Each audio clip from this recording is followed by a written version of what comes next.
नमस्कार, मैं हूं आपके साथ इश्तियाक अहमद और आप देख रहे हैं आर्य न्यूज बुलेटिन की शुरुआत करेंगे बड़ी खबर से। आपको बता दें कि बीजेपी सांसद मनोज तिवारी आज रोड शो करेंगे और वहीं आपको बता दें कि अकबरपुर विधानसभा प्रत्याशी के समर्थन में ये रोड शो किया जाएगा और शहजादपुर, संगतिया, तिहारा से अकबरपुर पटेल नगर तक रोड शो किया जाएगा। आपको बता दें कि लगातार छठे चरण को लेकर चुनाव प्रचार जारी है और इसी बीच सांसद मनोज तिवारी बीजेपी प्रत्याशी के समर्थन में रोड शो करेंगे। और वहीं आपको बता दें कि बीजेपी सांसद मनोज तिवारी आज रोड शो करने वाले हैं और अकबरपुर विधानसभा प्रत्याशी के लिए प्रचार प्रसार भी करेंगे और वहीं लोगों से वोट करने की भी अपील की जाएगी। और शहजादपुर, संगतिया, तिहारा से अकबरपुर पटेल नगर तक ये रोड शो चलेगा।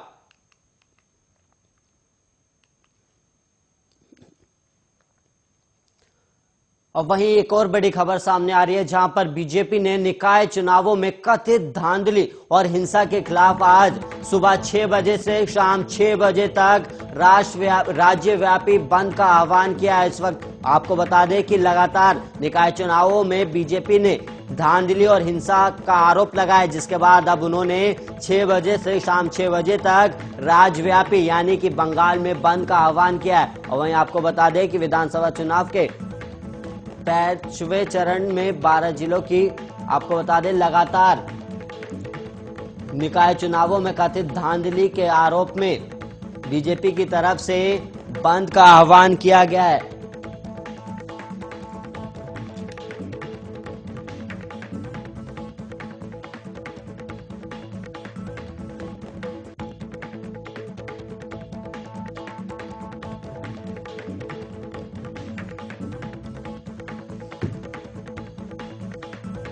लगातार धांधली निकाय चुनावों में धांधली को लेकर बीजेपी की तरफ से सुबह 6 बजे से शाम 6 बजे तक राज्यव्यापी बंद का ऐलान किया गया और ये पश्चिम बंगाल में बीजेपी की तरफ से बंद का आह्वान किया गया। इस वक्त की बड़ी और अहम खबर, जहां पर पश्चिम बंगाल में निकाय चुनावों में कथित धांधली को लेकर ये राज्यव्यापी बंद का आह्वान किया गया है।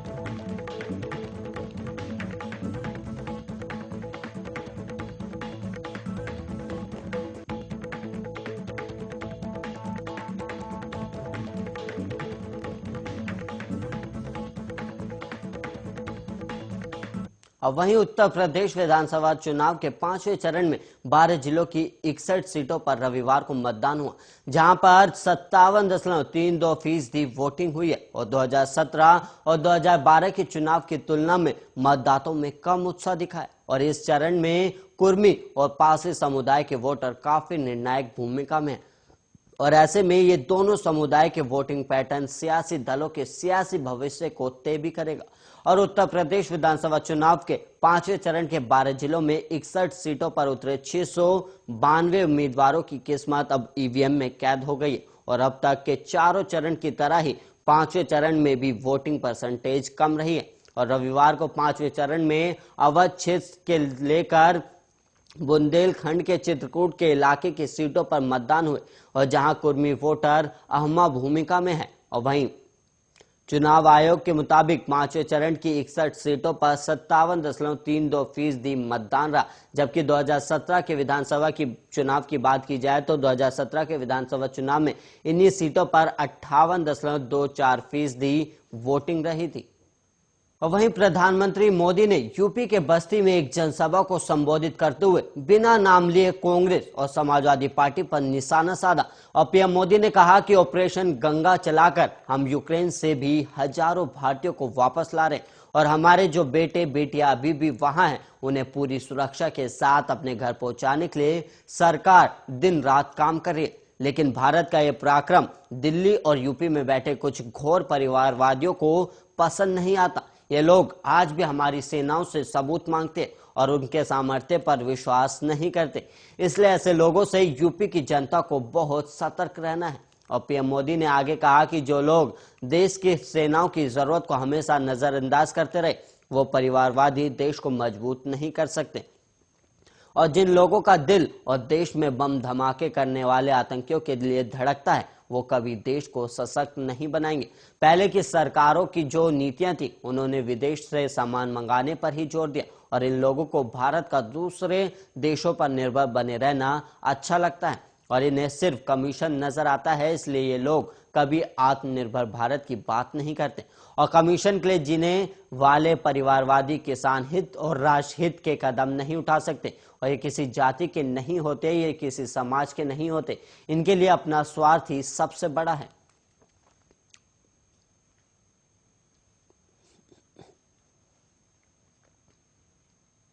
दंगा मुक्त बनाए रखने के लिए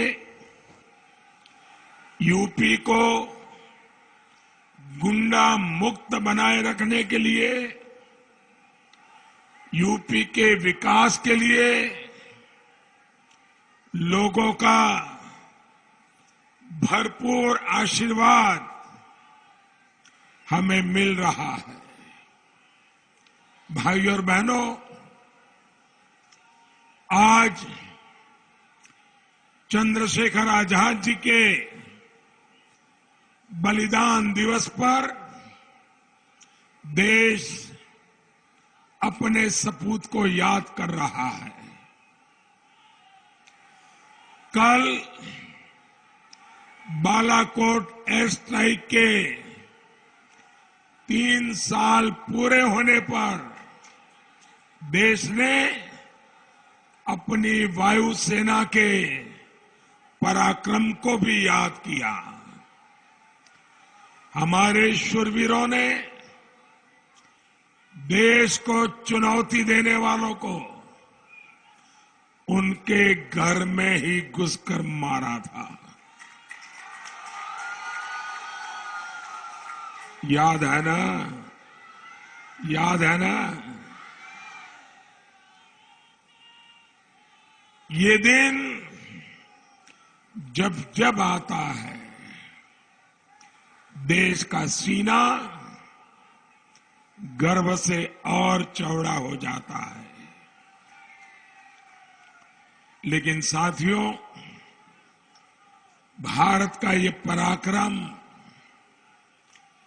दिल्ली और यूपी में बैठे कुछ गौर परिवारवादियों को रत्ती भर भी पसंद नहीं आता। ये लोग आज भी हमारी सेनाओं से सबूत मांगते हैं, उनके सामर्थ्य पर विश्वास नहीं करते। इसलिए ऐसे लोगों से यूपी की जनता को बहुत सतर्क रहना है।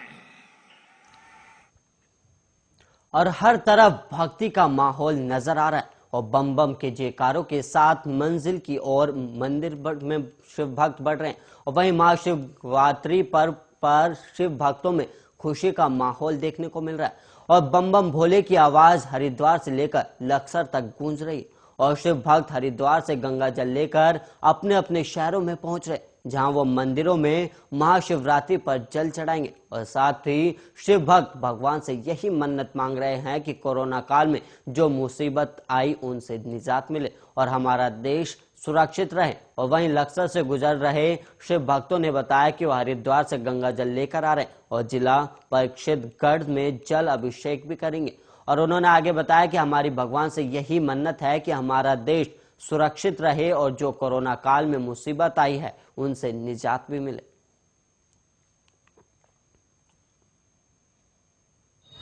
हरिद्वार जल लेने के लिए और श्रृंग ऋषि आश्रम किला परीक्षितगढ़ में है, उस पर हमारा जल चढ़ता और यही मन्नत है कि कोरोना काल में जो मुसीबतें आई हैं इनसे हमें छुटकारा मिले और देश सुरक्षित रहे।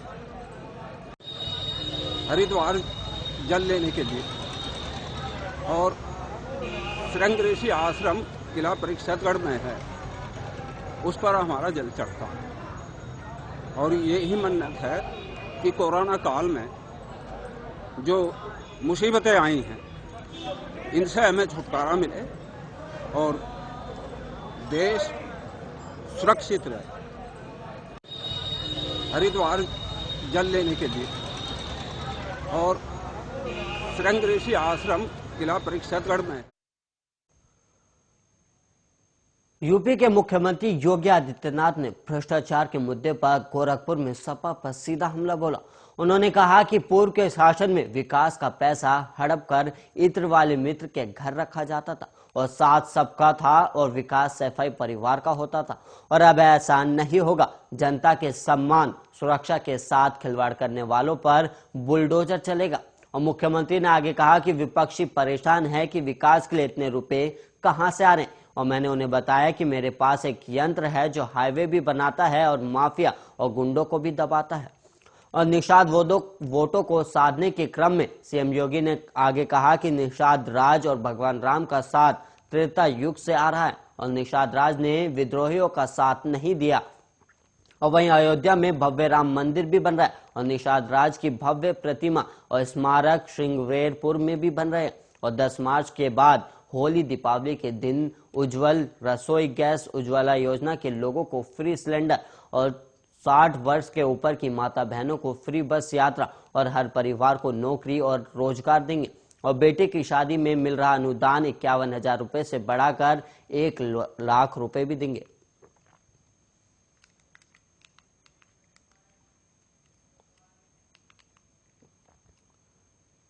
यूपी विधानसभा चुनाव में बाहुबली और पूर्व सांसद धनंजय सिंह जेडीयू के टिकट पर जौनपुर के मल्हनी सीट से मैदान में हैं, तो वहीं नामांकन के बाद से ही धनंजय जोर शोर के साथ प्रचार में जुट गए हैं और साथ ही बाहुबली धनंजय के समर्थकों में भी उत्साह का एक अलग ही माहौल बना हुआ है। और लोगों के बीच जाकर हमारे संवाददाता ने जाना कि लोगों का हाल और वहां पर धनंजय के चुनावी सफर के बारे में और क्या कुछ कहना है और लोगों का। आप भी देखिए हमारी इस खास रिपोर्ट में।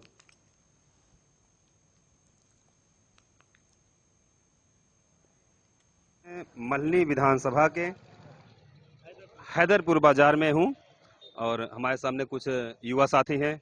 हम इनसे बात करने की कोशिश करेंगे कि क्या माहौल है, किसकी सरकार बननी है। तो आइए इनसे बात करते हैं। क्या नाम है सर आपका? मेरा नाम कचौड़ी यादव बीडीसी हैदरपुर है। क्षेत्र पंचायत सदस्य हूँ मैं यहाँ का जी।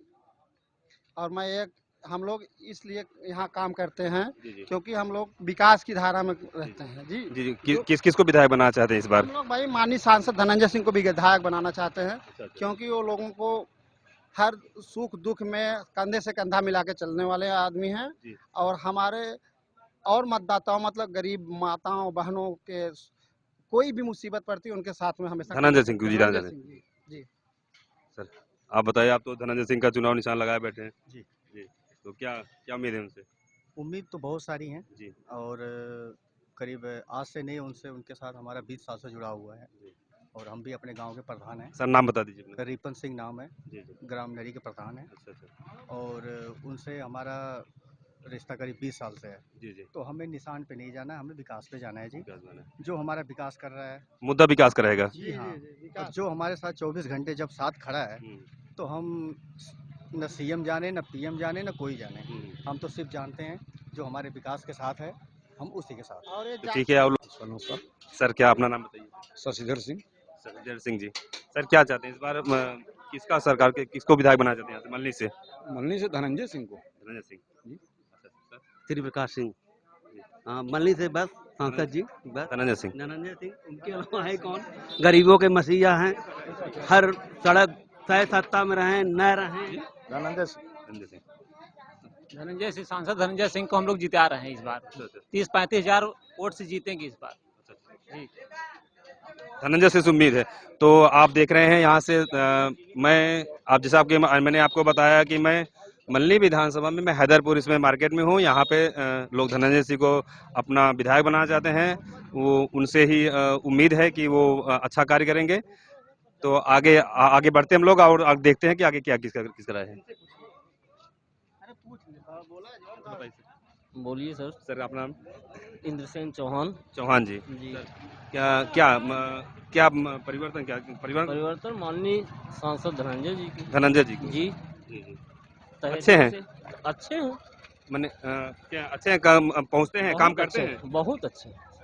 जैसे सर काम जैसे कि बहुत काम करते हैं। चाचा भैया ऐसा आदमी हमें सब चाहे कि ये कम से कम क्षेत्र में हाल खबर ले हम। नहीं, कौन ले रहा है? आप तो बुजुर्ग हो गए हो चाचा, आपको तो पता होगा कि जितने दिन देखने में सांसद जी मिले हैं, कभी कम क्षेत्र में आते हैं। धनंजय जी बात भी कर सकते हैं। धनंजय सिंह जी अच्छा, बहुत बहुत शुक्रिया। और वहीं समाजवादी पार्टी के प्रमुख अखिलेश यादव की पत्नी डिंपल यादव और राज्यसभा सांसद जया बच्चन ने शनिवार को जौनपुर जिले की मडियाहू विधानसभा क्षेत्र से पार्टी उम्मीदवार सुषमा पटेल के समर्थन में चुनावी जनसभा को संबोधित किया है। और इस दौरान प्रधानमंत्री मोदी और मुख्यमंत्री योगी आदित्यनाथ सहित बीजेपी के नेताओं के खिलाफ अखिलेश यादव पर लगाए जा रहे परिवारवाद के आरोप पर डिंपल यादव ने पलटवार किया है। उन्होंने कहा कि हमें गर्व है कि अपने परिवार पर हमें गर्व है और समाजवादी परिवार और अपने गठबंधन के साथियों पर जो मिलकर चुनाव लड़ रहे हैं और उत्तर प्रदेश में एक नया इतिहास रचने जा रहा है। और डिंपल यादव ने कोरोना काल की याद दिलाते हुए कहा कि योगी आदित्यनाथ ने सफेद झूठ बोला कि ऑक्सीजन की कोई कमी नहीं हुई। दरअसल जिन लोगों ने अपनों को खोया उनके दुख दर्द को बिना परिवार वाले लोग क्या समझेंगे। और उन्होंने कहा कि बीजेपी सरकार ने सबकी उम्मीदें, सबके सपने गड्ढे में डाल दिए, लेकिन मुझे खुशी इस बात की है कि हम सब लोग साथ होकर यूपी को उन्नति की ओर ले जाएंगे और राज्य में नया सूरज उगने वाला है। और वही जया बच्चन ने अपने संबोधन में खुद को बड़ी बहू और डिंपल यादव को प्रदेश की छोटी बहू बताते हुए कहा कि यहाँ 3-3 भाभियां मौजूद हैं और ये हमारा हक बनता है कि आप सब देवरों से वोट मांग करें और भारी मोहम्मत से चुनाव जिताकर सपा की सरकार बनाएं। बीजेपी सरकार पर हमला बोलते हुए जया बच्चन ने कहा कि उत्तर प्रदेश और केंद्र में जो सरकारें हैं वो अपनी कमियां दूसरों पर थोप देते हैं और ये कमजोर लोगों की आदत होती है।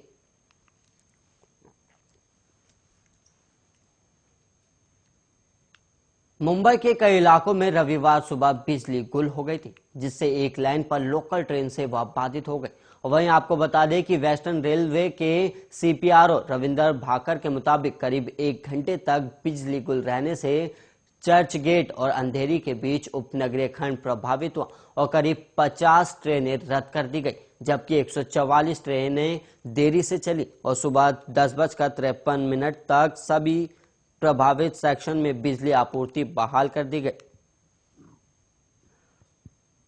और दक्षिण और मध्य मुंबई के कई इलाकों में बिजली गुल रही। और वहीं अधिकारियों ने बताया कि लोकल ट्रेन सेवाएं पश्चिमी रेलवे लाइन पर चर्च गेट और अंधेरी स्टेशनों के बीच सुबह 9:30 बजे से 1 घंटे के लिए ठप रही। और वहीं अधिकारियों ने दिक्कत के लिए टाटा पावर से आपूर्ति में व्यवधान को जिम्मेदार ठहराया। और इतना ही नहीं, मध्य रेलवे की हार्बर लाइन पर भी सेवा कुछ मिनट के लिए बाधित रही। और वहीं अधिकारियों के मुताबिक छत्रपति शिवाजी महाराज टर्मिनस में भी बिजली आपूर्ति बाधित हुई और सायन, दादर और माटुंगा समेत कई इलाकों के लोगों ने सुबह बिजली गुल होने की सूचना भी दी थी। और शहर में बिजली आपूर्ति करने वाले बृहन मुंबई विद्युत आपूर्ति और परिवहन ने कहा कि मुलुंड से टोम्बे तक 220 केवी की ट्रांसमिशन लाइन बाधित हुई थी, जिससे बिजली गुल हो गई थी। और वहीं टाटा पावर के एक प्रवक्ता ने अपने बयान में कहा कि महाराष्ट्र राज्य बिजली ट्रांसमिशन कंपनी के कलवा में से ट्रॉनबे तक की लाइन में वोल्टेज जबरदस्त तरीके से कम ज्यादा हुए, जिससे ट्रॉनबे सोलसेट 1 यूनिट में लाइन ट्रिप हुई। और वहीं प्रवक्ता ने आगे कहा कि टाटा पावर ने बिजली बहाल कर दी और आमतौर पर रेलवे अधिकारी सप्ताहांत पर दोपहर के समय कुछ वक्त के लिए रखरखाव का काम भी करते हैं, लेकिन रविवार सुबह सेवा बाधित होने के कारण यात्रियों को दिक्कतों का सामना करना पड़ा।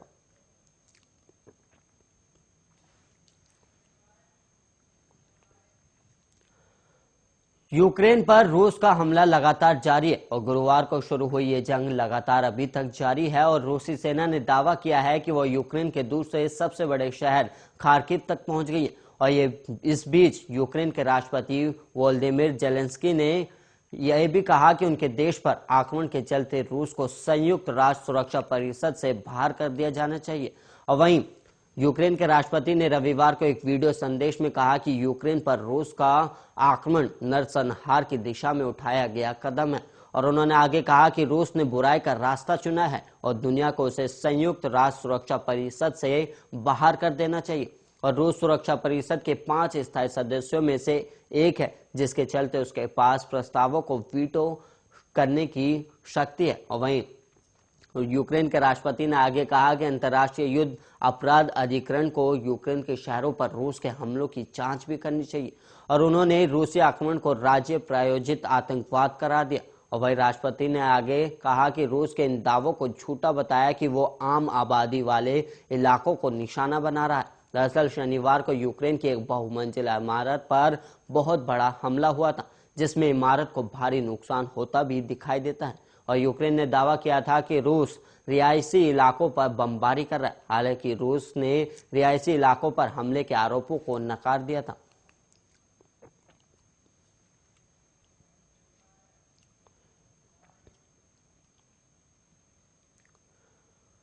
रूस और यूक्रेन के बीच इस वक्त भीषण युद्ध जारी है और रूसी सेना लगातार यूक्रेन के कई शहरों में लगातार मिसाइलों से हमले कर रही है। यूक्रेन दुनिया से मदद की गुहार भी लगा रहा है और इसी बीच जापान के अरबपति हिरोशी मिकातानी ने रविवार को कहा कि रूस का यूक्रेन पर आक्रमण लोकतंत्र के लिए चुनौती है और उन्होंने यूक्रेन सरकार को $8.7 मिलियन यानी कि करीब 65 करोड़ रुपए दान करने का फैसला किया। और वहीं अरबपति ने आगे कहा कि उन्होंने 2019 में कीव का दौरा किया था और राष्ट्रपति से भी मुलाकात हुई थी और ई कॉमर्स की दिग्गज कंपनी राकुटेन के संस्थापक मिकातानी ने यूक्रेन के राष्ट्रपति वोलोदिमीर जेलेंस्की को संबोधित एक पत्र में कहा कि दान यूक्रेन में हिंसा के शिकार लोगों की मदद करने के लिए मानवीय गतिविधियों के लिए किया गया है और मेरे विचार आपके और यूक्रेन के लोगों के साथ है और मेरा मानना है कि एक शांतिपूर्ण और लोकतांत्रिक यूक्रेन को अन्यायपूर्ण बल से रोकना लोकतंत्र के लिए एक चुनौती है। और वही जापानी अरबपति ने आगे कहा कि मुझे पूरी उम्मीद है कि रूस और यूक्रेन इस मुद्दे को शांति से सुलझा सकते हैं और यूक्रेन के लोगों को जल्द से जल्द शांति भी मिल सकती है। और वहीं दुनिया भर के लोग और संगठन युद्ध का संकट झेल रहे हैं और यूक्रेन की मदद के लिए दान कर रहे हैं और रूस के आक्रमण के बाद दुनिया भर के देशों ने उस पर वित्तीय प्रतिबंध भी लगा दिए। हालांकि रूस पर इसका कोई दबाव नजर नहीं आ रहा और वहीं जापानी सरकार ने भी रूस पर कई प्रतिबंधों की भी घोषणा की है।